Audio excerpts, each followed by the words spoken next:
October 9, 2025. The Real Housewives of Potomac star, Dr. Wendy Osefo, has been arrested, charged with multiple counts of insurance fraud, false statements, and conspiracy to defraud. When I first saw the headline flash across my feed, I thought it was a prank. Wendy Osefo, the professor, the commentator, the woman who built her entire brand on education and empowerment? It didn't seem possible. But by that evening, the reports were everywhere. Mugshots, arrest affidavits, police statements, and a silence that spoke louder than any Bravo reunion ever could. This wasn't just another housewives scandal. This was a collapse of an empire built on reputation, intellect, and a picture-perfect public image. I'm about to take you inside the full story, from the alleged fake burglary that sparked the investigation to the quiet resignation that ended Wendy's academic career. And as we peel back the layers of this case, you'll see how quickly fame can turn into fire. If you've ever wondered how the pursuit of image can destroy everything built on truth, stay with me till the end. It all began in April 2024. Police in Potomac, Maryland, received a distress call from the Osefo residence. According to the report, their home had been burglarized. Expensive designer handbags, jewelry, and electronic gadgets were allegedly missing, valued at over $250,000. Wendy shared photos on social media shortly after, describing the break-in as a violation of safety and thanking God her family was unharmed. Fans rallied behind her, celebrities reposted her statements, and Bravo quietly leaned into sympathy. It was the perfect real-life subplot for reality TV, until detectives began to notice the cracks. The first red flag came from store surveillance footage. Items reported as stolen, including a designer handbag and a rare diamond bracelet, appeared to have been returned for store credit days before the burglary. Then came the second blow, social media evidence. Detectives reportedly found pictures of Wendy wearing some of the same jewelry she had listed as stolen, posted weeks after the alleged break-in. It was subtle at first, a comment here, a rumor there. But soon, whispers grew louder. Was the burglary staged? Authorities began to dig deeper. They subpoenaed insurance claim records, text messages, even footage from neighborhood cameras. What they found, prosecutors say, suggested that Wendy and her husband Eddie Osefo had conspired to file false insurance claims totaling hundreds of thousands of dollars. When the arrest warrants were issued in October 2025, the charges shocked even the most cynical viewers. Wendy faced 16 counts, including 7 felony charges. Eddie faced even more. I remember scrolling to the court documents, lines and lines of alleged lies, calculated acts, and insurance claims that painted a chilling picture of desperation behind success. For years, Wendy presented herself as the ultimate balance of brains and beauty, a political commentator, a mother, a professor, and a reality TV star. But behind that balance, prosecutors now allege there was a crumbling financial structure, unpaid business loans, overdrawn accounts, mounting image maintenance costs, the kind of pressures that make even the smartest people do unthinkable things. But perhaps what made this story so explosive wasn't just the arrest. It was the aftermath. Within 48 hours, Wesleyan University, where Wendy served as a distinguished visiting professor of sociology, quietly removed her profile from their website. At first, it seemed like a technical update. But then came the confirmation. Wendy Osefo was no longer employed by the institution. In a statement, Wesleyan said she was no longer affiliated with the university. Wendy's team, however, told the press that she had resigned voluntarily, claiming her decision had been made before the legal developments became public. But few believe that. The timing was too sharp, too sudden. Universities don't sever ties overnight without cause. And as more headlines flooded in, it became clear Wesleyan wanted distance.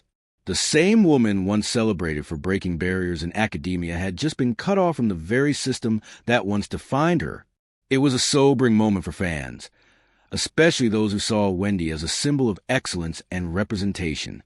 On the Real Housewives of Potomac, she wasn't the one throwing drinks or starting chaos. She was the one reminding everyone she had 4 degrees, the academic, the intellectual voice amid the drama. But now, the degrees didn't matter. The brand didn't matter. The only thing that mattered was the truth, or at least the version of it the court would soon reveal. Even Bravo, known for navigating controversy with careful PR finesse, seemed uneasy. Episodes that were meant to air featuring Wendy were reportedly delayed or pulled, and her name was conspicuously missing from upcoming promotional materials. It felt like the network had hit pause, waiting to see which way the scandal would swing. And yet, amid the silence, one question kept echoing through fan forums and social media threads. How did it get this far? Was Wendy simply a victim of circumstance, caught in a misunderstanding gone wrong? Or was this a carefully orchestrated illusion, a desperate attempt to hold on to the glamour when the money ran dry? Only the evidence would tell. But there's something haunting about watching a public figure fall from grace in real time. One day, you're watching them debate ethics on national television. The next, you're watching them being let out of their home in handcuffs. It makes you wonder, where does the public persona end and the real person begin? Wendy's downfall isn't just another housewives scandal. It's a mirror reflecting the darker side of reality fame, the pressure to appear perfect, the temptation to fake success when the cameras stop rolling. And as we'll see in the next part, those pressures may have been building for years, quietly beneath the surface of every photo shoot, every interview, and every televised argument. Before this case ever reached the courtroom, there were already warning signs, cracks in the carefully crafted image. Stay with me, because in part 2, we'll go deeper into years leading up to the arrest, the spending, the secrets, and the subtle red flags that many fans missed. If you think you've seen reality TV scandals before, wait till you hear what insiders say really happened behind closed doors. When Wendy Osefo first stepped onto the Real Housewives of Potomac in 2020, she wasn't like the others. She wasn't a socialite chasing attention or a trophy wife living off old money. She was different, a political commentator, a professor, a woman with 4 degrees, and a passion for making her community proud. Her arrival was a breath of fresh air. She brought intellect to a show built on opulence, and grace to a series known for chaos. Every time she said, "I have 4 degrees," it became a tagline, part flex, part armor.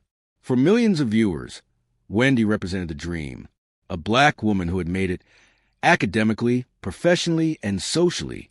She was proof that you could come from humble beginnings and still stand tall in a world of Bravo glamour. But behind the cameras, behind the speeches about empowerment, something else was brewing, something no degree could prepare her for. It started small. A few unpaid invoices here, a tax issue there, financial ripples that most families deal with at some point. But the Osefos were living under the microscope of fame, a world where appearance is everything. Luxury vacations, designer outfits, home renovations. The lifestyle of the Bravo star doesn't come cheap. And while some housewives were married to millionaires or were running multi-million-dollar businesses, Wendy's world was a bit more complicated. She had her professorship, yes, but academic salaries are modest compared to reality TV expectations. And Eddie, her husband, had been quietly battling professional setbacks of his own. Sources close to the couple claimed that money had become a sensitive topic, something neither wanted to discuss publicly, but the expenses kept climbing. The production team often encouraged glam moments, scenes that required grand dinners, luxury parties, and fashionable wardrobes. On a show where perception was everything, showing up looking less than rich could damage your storyline, your fan base, even your next season's contract. So, to keep up the image, Wendy leaned harder into her public persona, launching business ventures, media appearances, and home projects. Her candle brand, Onion Home Essentials, made a splash during season 6. The line was stylish, clean, and profitable for a while.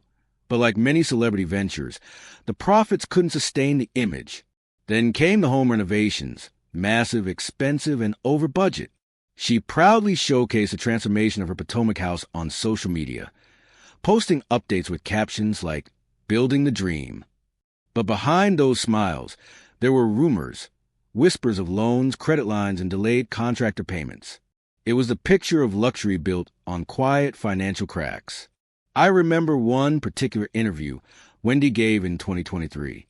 She talked about balancing fame with family, saying, "You can't pour from an empty cup."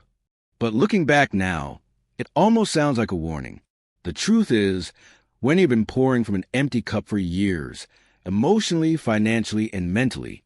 While her public life was soaring, her private life was sinking under pressure. Fame had become both a blessing and a burden. And when the alleged burglary happened in 2024, many now believe it wasn't just an unfortunate crime. It was a breaking point of a long struggle to keep up appearances. Investigators say the burglary was reported on April 10, 2024. Around 11:30 p.m., Wendy told police she had come home to find drawers open, jewelry missing, and luxury handbags gone. But detectives noticed something odd right away. There were no signs of forced entry, no broken locks, no shattered glass. The security system hadn't been triggered. In most burglary cases, those details would set off alarms. And in this one, they did. Within days, detectives began cross-referencing the insurance claim with store records. That's when the inconsistencies started to appear. Receipts didn't match dates. Serial numbers didn't match purchased items. And then came the nail in the coffin, a social media post. Just weeks after the reported burglary, when he posted a photo wearing a necklace identical to one listed as stolen. It wasn't a subtle piece either. It was a distinctive diamond choker she'd often worn on Bravo red carpets. To investigators, it looked like proof. To fans, it looked like denial. By the time law enforcement pieced everything together, the story had shifted from burglary victim to insurance suspect. The state's attorney's office claimed that Wendy and Eddie had inflated their insurance claims with items that weren't stolen, and in some cases, never even existed. Emails, phone records, and surveillance footage painted a troubling picture. Prosecutors said it wasn't a one-time mistake. It was a coordinated scheme. The couple allegedly submitted false invoices and staged details to make the theft seem larger than it was. The motive? Financial relief and image preservation.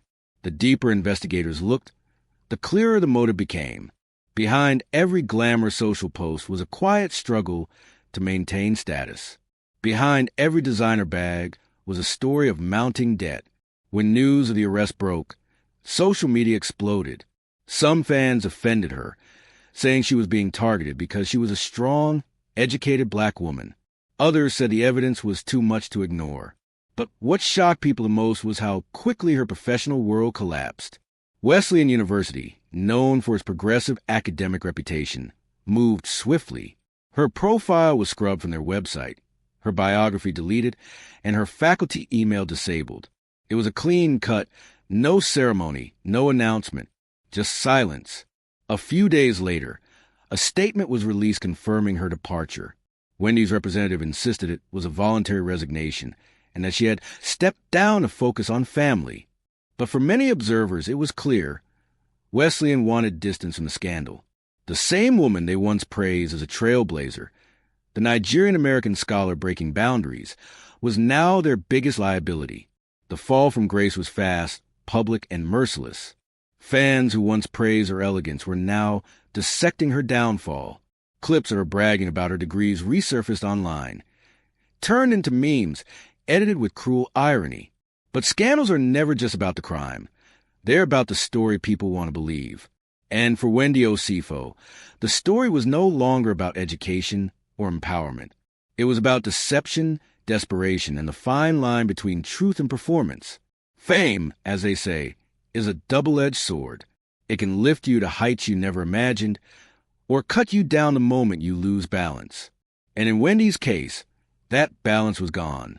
But the real question remains, was she a criminal mastermind or a woman trapped by the expectations of fame? In Part 3, we'll go deeper into the investigation itself, what the police uncovered, the timeline of events, and how the case against Wendy and Eddie Osefo was built piece by piece. We'll also look at what insiders say really pushed the couple to the edge, and how one quiet neighbor's tip changed everything. Because as this story unfolds, you'll see, sometimes the truth isn't buried deep at all. Sometimes it's right there in plain sight. Stay tuned. When news of Wendy Osefo's arrest hit the airwaves, it sounded unbelievable. A respected professor, a Bravo star, a woman who had built her identity around truth and intellect, now accused of insurance fraud and conspiracy. But what few people knew then was that the investigation into Wendy and her husband, Eddie, had been unfolding quietly for months before the public ever heard a word. Tonight, I'll take you inside that investigation. The evidence, the witnesses, and the shocking details that prosecutors claim expose a web of lies. It started with a single doubt. The officer who first took Wendy's burglary report noted how calm she seemed. Not distraught, not angry, calm. Her words were careful, rehearsed almost. She walked him through the house, explaining what had been stolen. Jewelry, handbags, designer shoes, luxury watches. The officer noticed a lack of forced entry. Doors were locked, windows intact. No fingerprints, no broken glass, no signs of disturbance for a supposed home invasion. The scene was almost too perfect. That report triggered a quiet review by the local police department's Property Crimes Division. And soon, the file caught the attention of Detective Marissa Cole, a 20-year veteran with a sharp instinct for stage crimes. Cole had seen cases like this before.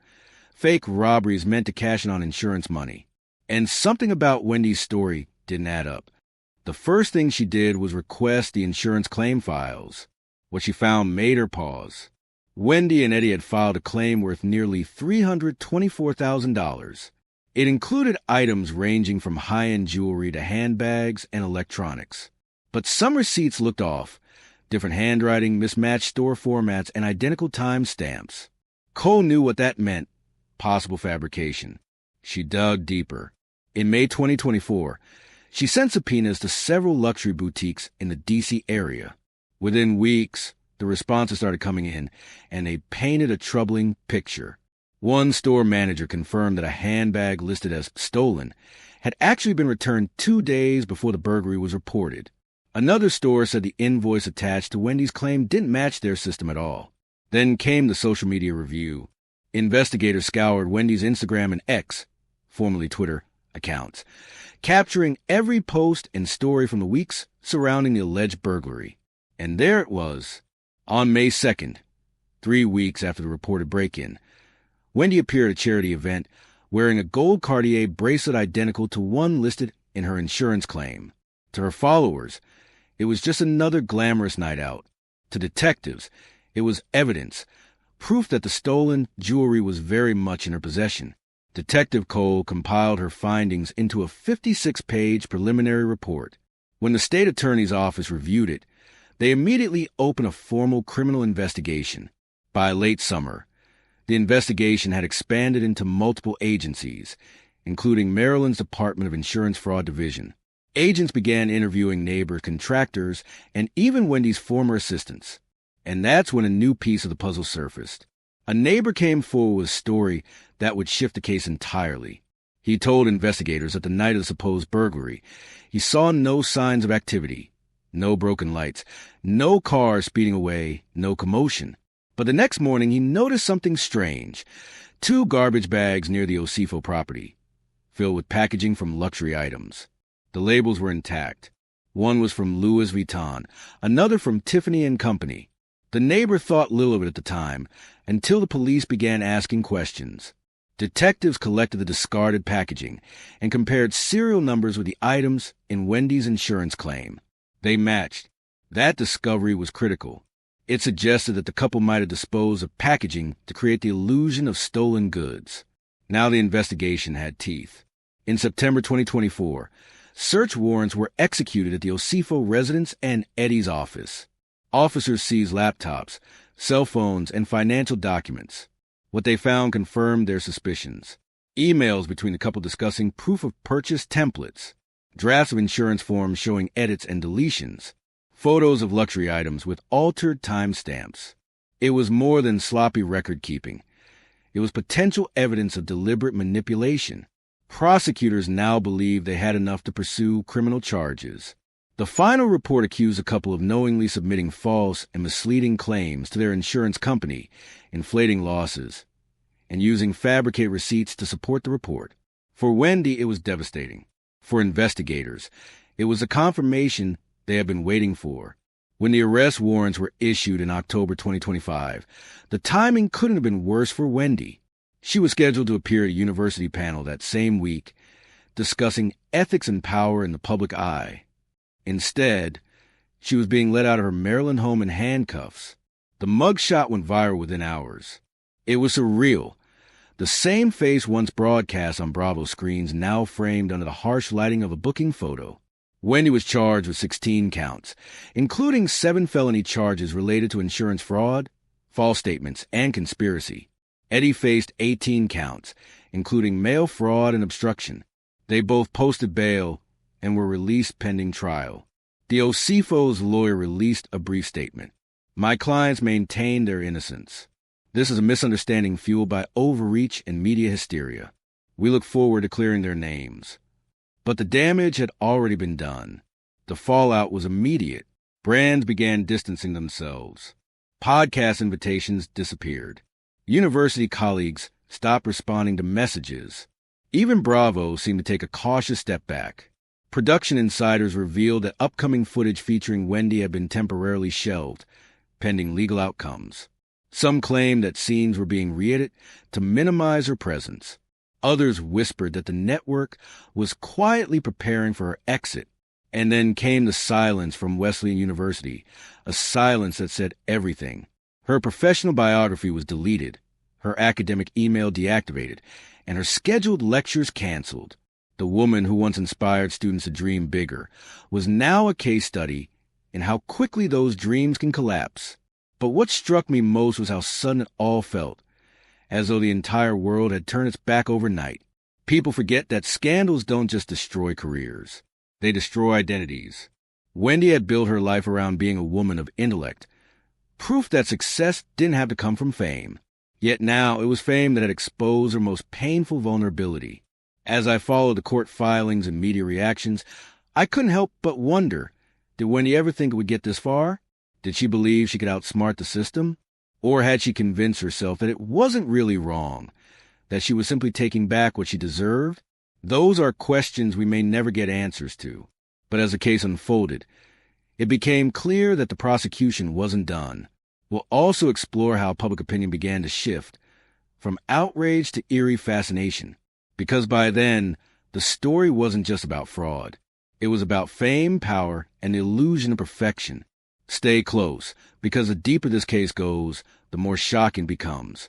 By the time the trial date was set, the world had already made up its mind. Social media had turned the Osefo name into a trending topic, dissecting every old interview, every Bravo clip, every proud moment where Wendy had declared, "I have 4 degrees." Now, that same phrase had become a meme, a bitter punchline to a tragedy that was still unfolding. But beyond the headlines, the real battle was being fought inside a Maryland courtroom. A battle not just for freedom, but for identity, dignity, and the truth. Wendy Osefo walked into court in a black pantsuit, her head high, her expression unreadable. Gone was the bold reality star. In her place stood a woman trying to convince a jury that she was not the villain the world believed her to be.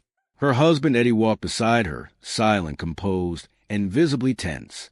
The two were represented by a high-profile defense attorney known for handling celebrity fraud cases. A man who understood that in the court of public opinion, perception could be deadlier than evidence. The prosecution wasted no time laying out their case.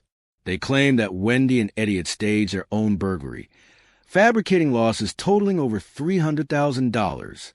They alleged that the couple had filed false insurance claims, attached forged receipts, and lied to investigators when questioned. It was a narrative built on months of meticulous investigation, store records, time-stamped emails, and the infamous social media photos of Wendy wearing items she claimed were stolen. The prosecution painted her as a woman consumed by status, someone who let fame and financial pressure drive her to desperation. Dr. Osefo, the lead prosecutor, said in his opening statement, was not a victim of crime. She was the author of it. The defense countered fiercely.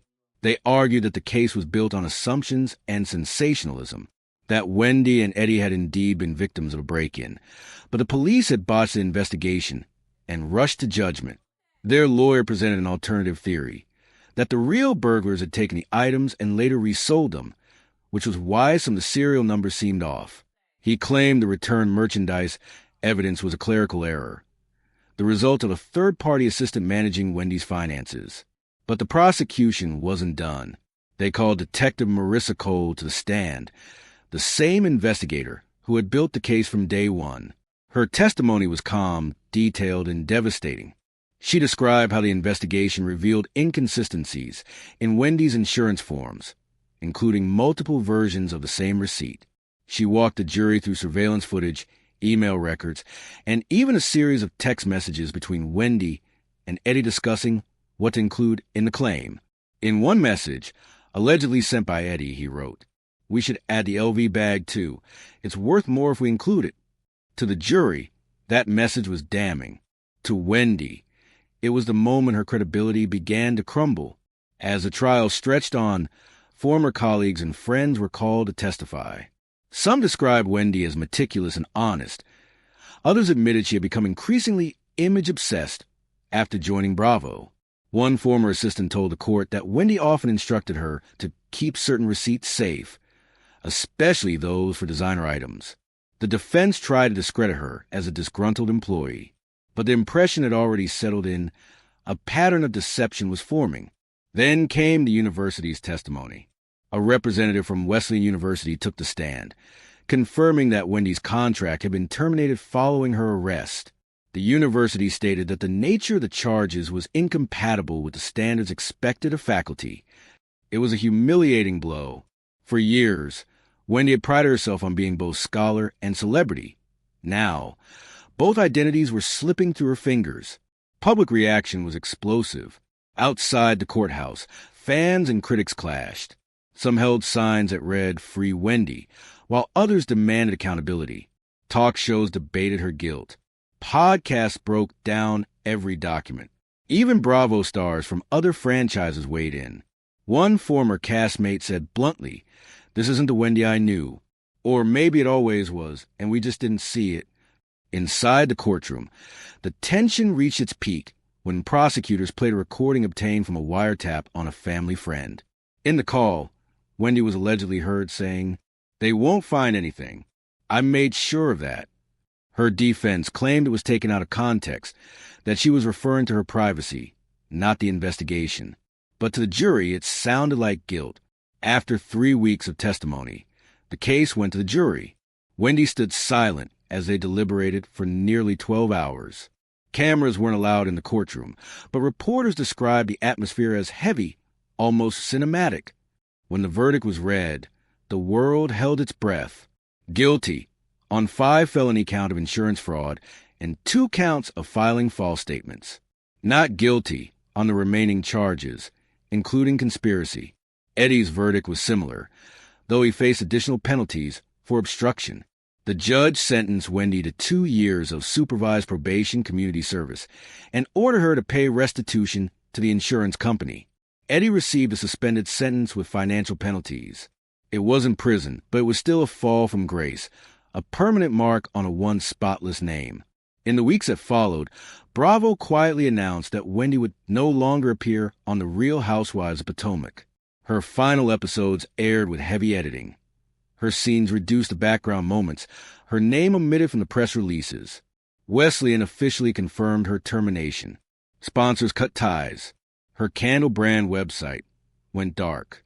Wendy Osefo, the woman who once stood as a symbol of intelligence, strength, and success, had been erased from nearly every platform that had once celebrated her. But here's where it gets human. Weeks after sentencing, a small clip surfaced online, filmed by a passerby outside a cafe in D.C. It showed Wendy sitting alone, staring at her phone. No makeup, no glam team, no entourage. Just Wendy. Quiet, distant, perhaps reflecting on how quickly it all vanished. No cameras, no lights, just reality. It's easy to look at her story and see only the scandal. But beneath that, there's something deeper, a warning about what happens when ambition turns into obsession, when image becomes more important than integrity. Because in the end, the story of Wendy Osefo isn't just about fraud. It's about the cost of pretending to be perfect in a world that profits from imperfection. As I close this story, I can't help but think about the line between who we are and who we pretend to be. Wendy built her empire on the idea that education and elegance could coexist with fame. But when the cameras stopped rolling and the money started to fade, the illusion couldn't hold anymore. And maybe that's the lesson here, that no matter how bright the spotlight, truth always finds its way to the surface. So tonight, as you think about this story, ask yourself, what would you risk to keep your image intact? And when it all comes crashing down, who are you really when the cameras turn off? If you found this story as shocking as I did, stay tuned. Because in the world of fame and deception, this won't be the last fall we witness. We need your support to bring you more stories like this. Please like, share, and subscribe to this channel.